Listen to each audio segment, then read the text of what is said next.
So check this out. We're at McCacken 2024 in Chicago, Illinois, and this is a really cool car.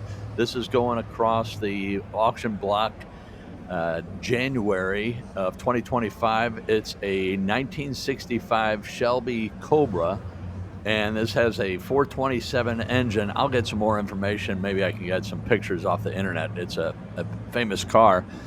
427, 4-speed. You can see the black interior, bucket seats. This is an amazing, amazing car.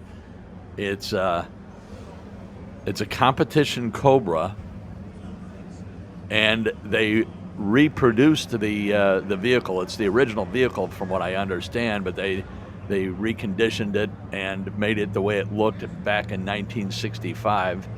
And it's got original parts or NOS parts. And they did a lot of sourcing, so it'll be interesting to see how much this car brings at the auction. But what an amazing car!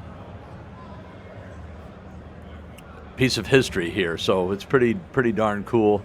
And unfortunately, nobody was around, so I couldn't ask anybody about it.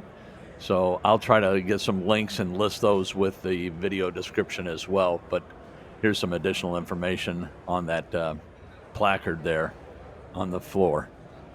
Thanks again for watching.